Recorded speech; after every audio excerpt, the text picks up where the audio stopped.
What's going on, guys? Welcome to Everything Always. My name's Michael Roman. Now, hopefully you've had a chance to see Spider-Man Far From Home yet, but if you haven't, don't worry. There's no spoilers whatsoever in this video. Information about all these movies is disseminated so fast at this point that it feels like what you used to have to wait for a DVD extra for is revealed right within the first week of the movie's release. And now coming directly from the writers themselves in an interview is the information that they wanted to include Captain America Falcon as introduced in the end of Avengers Endgame. I'm going to break down exactly what the writers said, all of the reasons why this probably didn't work, and what it means for Captain America Falcon when we're going to be seeing him. But first, if you could, grab the subscribe button. We're giving away 2 PlayStation 4 Pros, as well as a whole slew of other Marvel-related stuff, including tickets to go see Spider-Man Far From Home in IMAX all this week. All you have to do, hit the subscribe button, then hit the notification bell, leave a like and a comment on this video, and if you want, stick around to the end of the video. I'll get into all the giveaway stuff again there. Now, introducing Falcon's cap during Spider-Man Far From Home wouldn't have been the most ridiculous thing that Marvel Studios has done by a long shot. A, Spider-Man has history with Falcon, especially from this scene here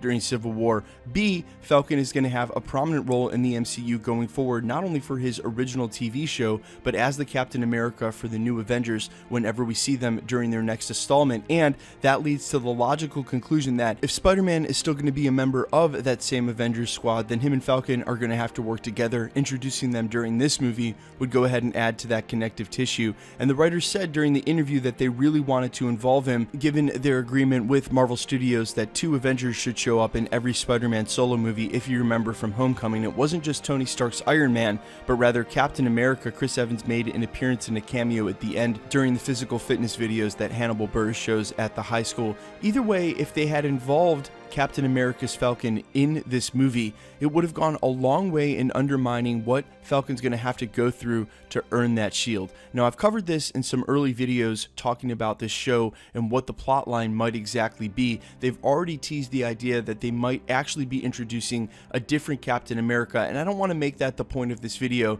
I'd have to rehash the whole story, but rather, Captain America's shield was given to Falcon. The mantle of Captain America was passed on by Cap himself, not the US government. And if you remember going all the way back to Civil War, unfortunately, Captain America has not found himself in the favor of the US government, and unless what happened on the battlefield for upstate New York completely absolves him and the rest of what was the secret Avengers during Infinity War, then unfortunately they're going to stay in that bad favor. Now, even if they do, it doesn't mean that the US government is going to acknowledge Sam Wilson, even though he is an Army veteran, as that new Captain America. And like I said, that may lead to them hiring someone else to carry the mantle. Now, as far as Spider-Man Far From Home, remember this movie takes place only days and weeks after Avengers Endgame has ended. There wouldn't be time in order for them to develop the suit, and I mean on both sides. A, logically in the movie, unless there was a Captain America outfit already waiting for Falcon, and B, logistically over on the side of Marvel Studios,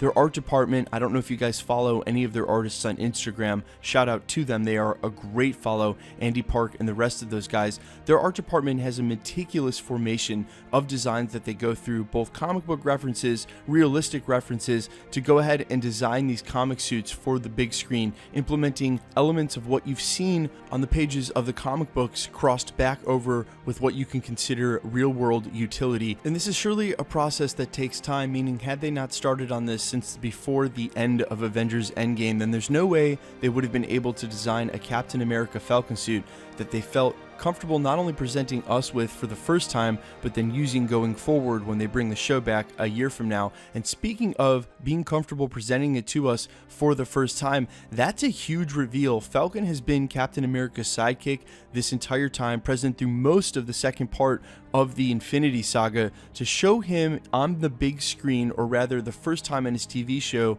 as Captain America Falcon, well, what I'm trying to say is you can be guaranteed this isn't going to happen in episode 1 of the TV show. Now, I'm not saying that Marvel Studios is Netflix and they're going to follow that pseudo Defenders precedent where you don't actually give the hero the comic book real costume until the last episode of the first season, but you can guarantee they're not coming out right out of the gates giving him the Captain America mantle, especially if they're going to be hiring a second Captain America and he's going to have to prove himself not only against them but to the rest of the country. Then certainly the metaphor earning his stripes will not be lost on the rest of you, and I think there's really a strong possibility this is how it's going to go down for Sam Wilson's Captain America. If you guys think about it, this makes a lot of sense. The original Captain America had to earn his stripes as well, and I don't think they're going to let Sam off the hook, but let me know what you guys think in the comments. Would it have been too early and too awkward to just drop Captain America Sam right in the middle of a Spider-Man Far From Home movie? I know they probably could have written it in realistically, but I think it would have been too early. Let me know what you think in the comments, and quickly,